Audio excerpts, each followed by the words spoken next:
It is time for video number 3 of the largest bulk lot of world coins I've ever purchased. And you would think that someone would have found all of the silver coins before selling the coins to me this cheap, but no, in the first video we found this French Indochina coin, which admittedly doesn't look like a silver coin, but it is. And that's not all. In the second video we found another silver coin. So just in the 4 pounds that we've opened up so far, I paid about $25 for it, and these two coins have a silver melt value of $20. So that's on top of everything else that has come out of this lot. Now, before we get into our next 1 pound lot, I want to go over some things that I missed from the last one. We're going to start with this British 2 shillings coin from 1953. This side looks uncirculated, looks great. The other side isn't quite as good, but 1953, it was Queen Elizabeth's first year to reign, and for 1 year only, all of their coins have this this area right here, Brit:(OMN). That is removed in 1954 going forward, so that makes this a 1 year coin. Everything around here is essentially Latin abbreviations, and this would be essentially Latin for Queen of the Britons. And so they take that off of here. So I wanted to point that out. Next thing I wanted to point out was this. This is the very common Netherlands 10-cent coin that lasted from about 1950 to 1980 or so, featuring Queen Juliana. That's pretty common. But the same design was used with Queen Wilhelmina for 1 year, and I believe it was only the year of 1948. So this one is harder to come by, so I wanted to point that out as something that you might stumble across. And then one more other one. This is the very common 1 Pfennig coin from 1985. And as you look at the words around the back here, Bundesrepublik Deutschland. Well, for the first year that they made these coins in 1949, and only this year, maybe 1948 on some of them, instead it said Bank Deutscher Länder. You look on this side, it's going to look exactly the same.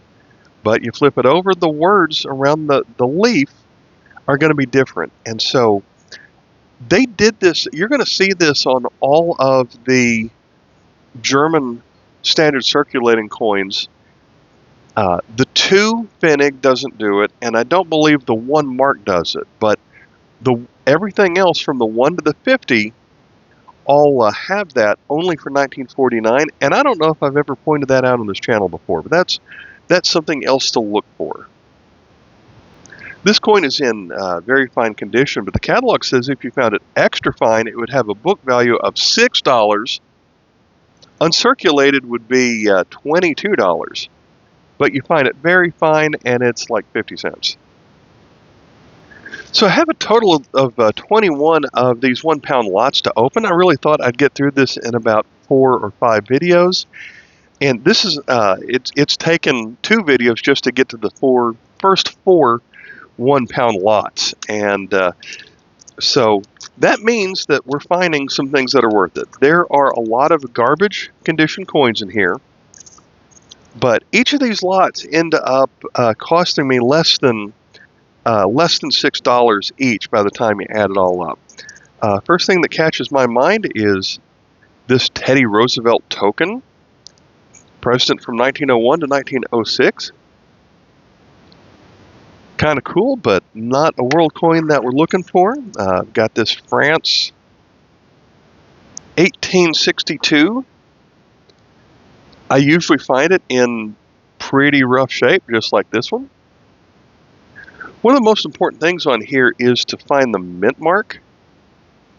That one looks like a K mint mark. So every mint mark has its own different catalog number in the catalog. So that's one thing to look out for when you find these.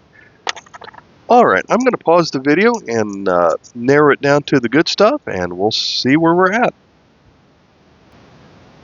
Yeah, this lot, all these lots have certainly had some coins in pretty rough shape, and just to give you an example of that, this is a halfpenny that appears to be cleaned. That you can see that it had some pretty gross greenness to it, and someone has all these scratch marks on it. Someone's tried to clean that and didn't even do a good job on it. So not complaining overall. Overall it's been worth it, but I've seen a few of these also, and I don't know what's going on. I'm wondering if someone is taking a flame to the coins to try and give them fun tonings, and then melting off the top layer, revealing the on a copper nickel coin, revealing the kind of the layer that's down below or something like that. So I've seen a few of those. Now, as far as the good stuff in this lot, there isn't as much of some of the other pounds that we've seen so far, but still some things to look at. From Denmark, we have this 5 kroner coin featuring King Frederick the Ninth, King of Denmark. Now, the Krause catalog only has a price on this for uncirculated at $3. I don't think this coin quite gets us there, so it still might be worth $1 or $2. And I suppose these are still a valid currency, and it would have about 75 cents in foreign exchange value. And then from Macau, another interesting coin on here. This side looks in pretty good shape, and this one was when Macau was still controlled by the Portuguese from 1968. Unfortunately, there's a really big rust or stain spot on this 10 avos coin. If it weren't for that, that coin would be worth about $1. We saw that French coin earlier. Here's another one that has a different mint mark. This one has the A for Paris mint mark, which is probably the most common one, but we've also got a little bit more detail on this 10 centimes coin. But it's still rough. I always find these rough. But there's a lot of them out there. Also, all of them are usually going to have different privy marks based on which mint mark they have on the other side. So that's something else to take a look out for on here. If you're from the United States, you're probably familiar with these. Well worn and cleaned, but this is a United States Indian head cent from is that an 18? Can't even tell the date on here. 1890. I don't know, but it's rough shape that it's not really worth a whole lot. Let's go to this coin from Russia, and I've been surprised that a lot of these Russian coins have been. They must be kind of hard to come by, and maybe the country is embargoed or something, and so they're a little bit tougher to get. But it looks like a soldier on a horseback trying to conquer a dragon or something. I don't know, but has Russian Bank 2008. This one is a 50 kopek.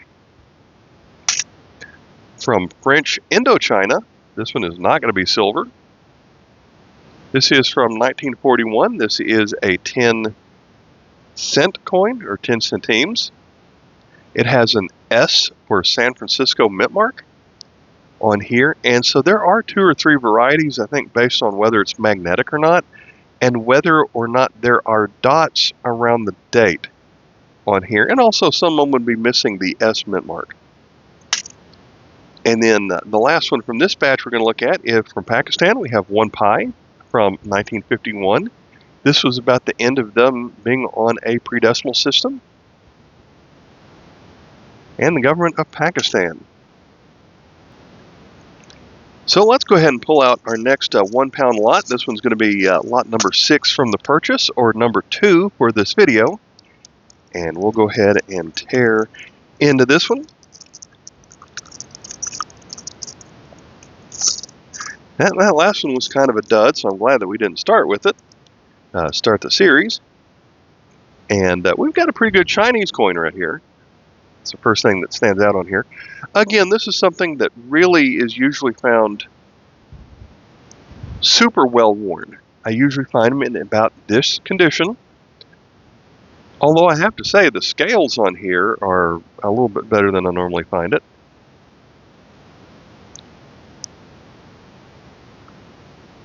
Let me pause the video for a moment, see if I can figure out what this one is. Okay, from China, this is going to be part of the near the end of the Chinese Empire and the Qing Dynasty. This is going to be a 20 cash coin. This symbol right here means that it was made by the Tientsin Mint, and the production date was about 1907. These are never in really all that nice condition because the best grade that is in the catalog would be extra. That doesn't even have extra fine. It has very fine as the best you could possibly hope to find these. But the catalog number was Y11, but with all the different variations, there's a thick and a thin variation and a brass variation on these, among a couple other things. So it's kind of hard to narrow it down when all of the details are so worn on here. But that's still something neat to find, and it looks like I didn't have it. That's always a good thing. I'm calling it good because it means that going to the trouble of going through the slot is worth it because it's finding something to add to my collection. Here's the first Canadian large cent that I found that did not have blatant, obvious discoloring on it. George V, 1919, in very fine condition. The catalog says this is worth $1.75. From Thailand. Fortunately, this has a little bit of, maybe someone tried to clean it and didn't get it all, or some ink got on it, but this is another 1 year circulating commemorative, 5 baht. This one features what looks like the head of a dragon, so it's our second dragon of this video, but this one is the front of a boat, which I believe is supposed to be like a royal vessel for King Rama IX. So it's a 1 year circulating commemorative coin. From India, and a lot of these coins from India have been having a really good book value here lately. This is a scalloped aluminum coin, a 2 paisa, from 1966. Decent condition. Another aluminum coin. This one's not going to have a lot of value to it, but it is from 1953 from Yugoslavia, a country that doesn't exist anymore. And I'm surprised at how many of these 1953 Yugoslavian coins I find in good condition. I guess it's because they didn't circulate for very long. Here is a Jamaican 1 penny from 1965. I almost always find these stained and in rougher condition than this one. So this is good to find that one like that. Here's the oldest coin of the video so far. This is going to be from Spain. It's a 5 centimos. Now this one has probably been cleaned because the raised surfaces are whiter in color than the background on it. But just to find a coin this old. The other side said 5 centavos, this side said 5 gramos, so I guess 1 gram of copper meant 1 cent during this time. But these coins only circulated for 1870 during some government instability that was going on. So more instability would come from Turkey, where they had some hyperinflation to the 90s, late 80s and 90s. This is a 50 lira coin from 1988. We were looking at the German Bank Deutscherlander coin earlier, the 1 Pfennig from 1949. Here we have it from the 10 Pfennig. And then one more coin from Russia. This one's going to be the 5 ruble from 1998. That's the end of bag number 6. Let's get bag number 7. Let's tear this one open. I do like the mystery of tearing open each bag just to see what falls out of here.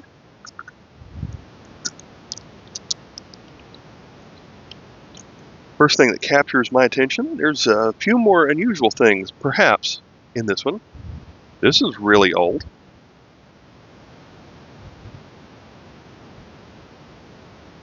This is really old. I'm going to guess France so far, but I don't know what this is. Let's pause and figure it out. So when I went to sit down, one of the first things that I noticed on here on the rough side was looked like a date of 1600 and something. Turns out that wasn't right, but this is from France. It is King Louis XVI, who reigned in the late 1700s. So as we flip this one back over, the date on this coin is actually 1791. So that's the right side up on this side. If we could see this side, we can barely see a crown at the top here, but there would be a shield with 3 fleur-de-lis on it, and it would say Navarre and France. It would say France on this side, Navarre on the right. So at the time, it was signifying that King Louis XVI was the king of Navarre and France, and I guess they felt like they had to include Navarre back at that time. I can't tell if that's a mint mark, or it doesn't look like an A or an upside down V, so I'm not sure what that is, but that one's certainly a surprise. Obviously rough shape, but it probably something I didn't have. I've thinned these out a little bit, and we're going to come back to another 2 shillings coin. At the beginning of the video, we saw the 1953. Here's what it looks out without the OM Brit written on the side. So there's more spacing for the letters that go all the way around it. Back to Britain, we have this Queen Victoria penny from 1863 that is in, maybe that's good condition.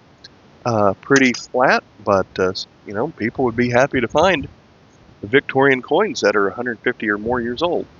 Here's an older coin from Honduras, the 10 centavos of a lempira. This one dates to 1976. From Canada, their nickel isn't always made out of nickel. For a while, their especially at this time when it was 12-sided, their beaver 5-cent coin was a little bit made out of brass, but this time it's plated in chromium with steel in the middle. And if you look at the edge, it's not a stainless steel, it's kind of an ugly steel plated in chromium. And almost always you're going to find it like this, where just it takes a little bit of surface wear on it for the coin to look kind of dirty on it. That's pretty normal. They did that for a couple of years. From Saudi Arabia, here is a 10 halala. That's going to be the year 1392, so 1972 on that coin. Here's the coin I found from Sierra Leone the most. This one is a ½ cent from 1964, featuring 2 fish. And their first president, Silmerton Margai. From Iceland, we have a 10 kroner, and I think I got that Sierra Leone president's name messed up, but Iceland, we've got a 10 kroner. This is probably the copper nickel version. They released a stainless steel version about a decade after this one that looked much prettier. Another coin from Jordan. In the last video, we had a 10 piastres. This one is the 5 piastres. They draw in Arabic, the number 5 is drawn like we would draw a 0. The date on this is 2006. They draw their 6 to look like our 7. Another one with Queen Elizabeth on it. This is going to feature the East Caribbean states, $1. So this is going to be a collection of island countries in the Caribbean that are all controlled by the British. And I had a colleague go to vacation there, and he told me that the East Caribbean states dollar is pegged to the United States dollar, but not 1 for 1. So this would be worth in foreign exchange value about 60 cents in United States money. From East Germany, we've got a 10 Pfennig from 1983. Another one from Yugoslavia from 1965, and it's amazing how the one from 1953 was nearly flawless, and this one is incredibly rough shape. From United Arab Emirates, we saw a coin with a picture on it, is the one I see the most often. This is the thing I think I found the second most often. It features 3 oil derricks on it. That has a year of Arabic, 1402. Our calendar, that is 1982. This one is going to be a 50 fils. From Cuba, when they were making aluminum coins, and this one's kind of rough, but I don't see it as often. It's 1985. 2 centavos. From Cuba, wish that one was better. From Hong Kong, We've got the $2 coin from 1981.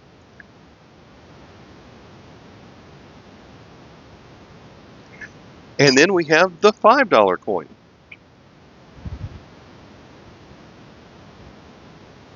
Featuring Queen Elizabeth II. One thing I'll point out about this coin is at the same show, and maybe this video has already been released, but I bought this coin individually from a different dealer, and I really love the edge lettering on this. It's almost like an Oreo of a coin, where it's got kind of a creamy middle here, but it actually has words written on it. $5.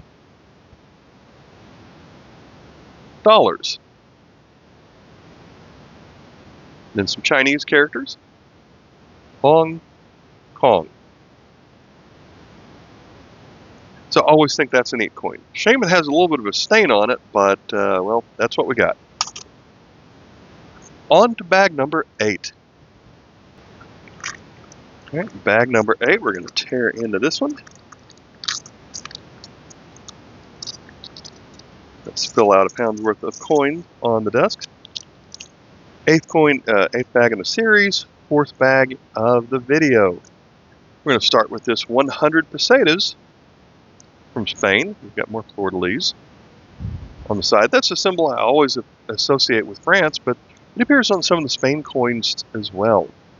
1982. There was a while that I was picking these up because before Spain moved to the euro, this would have had a foreign exchange value of about 2/3 of a euro, I think. And so that was a pretty good value. All right, let me pause and figure out what's special out of this bag. Here's another bag that didn't have as much going for it, but still found a small number of interesting things. From India, soon after they were no longer controlled by the British, they adopted their own pre-decimal system, but after they changed to the decimal system, they had the new paisa. And so this is a 1 new paisa from 1964. The new was dropped from it just soon after that. From Greece, we have a 50 drachmas from 1990, featuring Homer, author of the Iliad and the Odyssey. This is going to be from Bahrain, and if you remember what I told you about the Arabic 6 and the 5 earlier, it looks like this coin is from 1970, but it's really from 1965. This one's going to be a 100 fils from Bahrain. From Brazil, we have another FAO coin, I believe. This one is the 1 centavo. We had the 2 in the last video. It says Alimentos para o Mundo, 1975. From Portugal, we've got this bimetallic 100 escudos from 1992, featuring Pedro Nunez. This is another coin where you can see the beginnings of how Portugal is about to join the European Union, because it says Europa around the ring. This coin also has a segmented reading on it.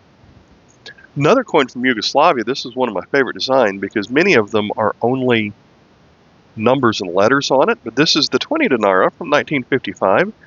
It shows a face and a mechanical gear. And then for the benefit of the people outside of the United States, before the Jefferson nickel, and this is rough, we've got the Buffalo nickel. This is a 5-cent coin. It's definitely tarnished. This is supposed to be a nickel-colored coin.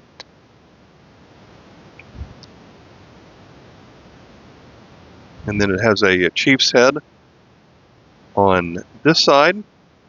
That's really rough, but here's something that's even older. This one's going to be United States shield nickel. So this is not going to see a date on here, but this one's going to be over probably in the late 1800s. There's very little design. There's a little bit of the shield you can see through here, and you can see the number 5 and about 13 stars that go around it, but that is rough. All right, we have time for a 5th bag for this video. Bag number 5 for this video is going to be number 9 out of the series. Let's go ahead and tear this one open.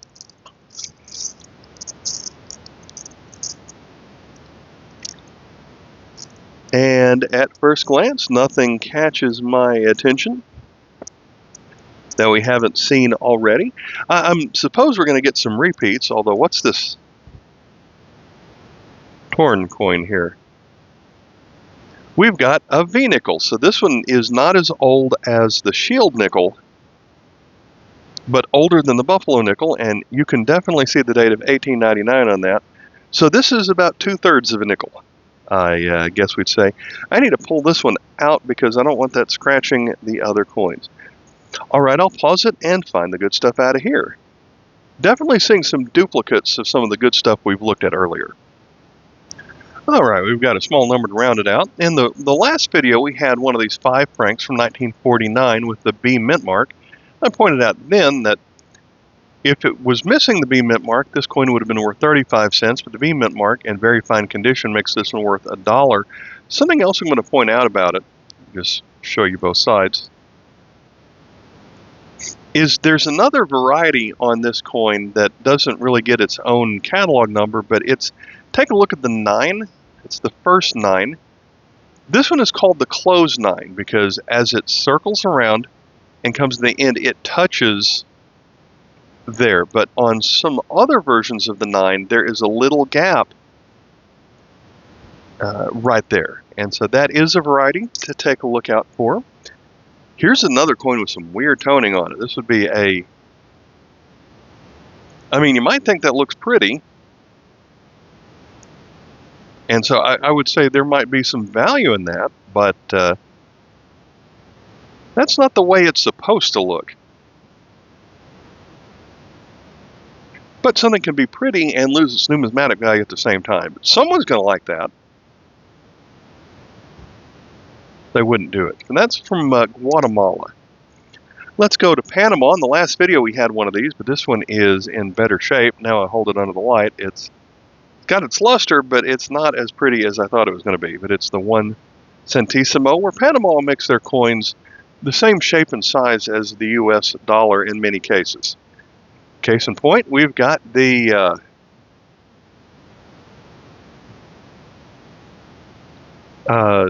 tin, or the decimo of a Balboa. So in the United States, 10-cent coin is called the 1 dime of a dollar. This one is a 1 decimo of a Balboa from 1982.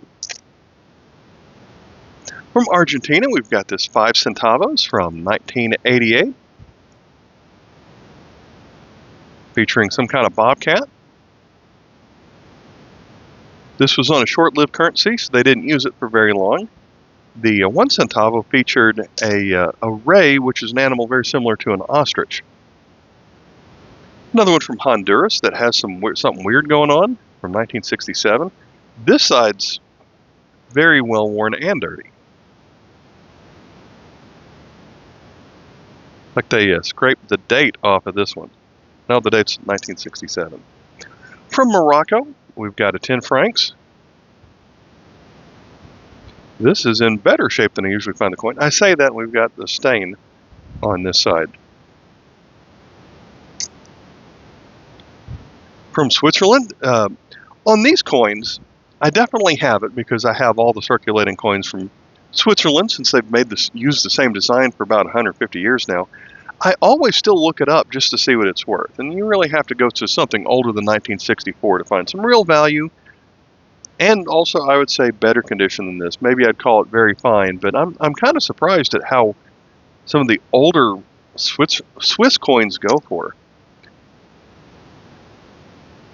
Now, I've gotten several large Mexican coins out of this lot. This one is the 20 peso from 1981. Very pretty design.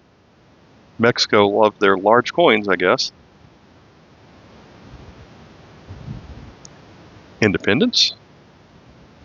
E for and.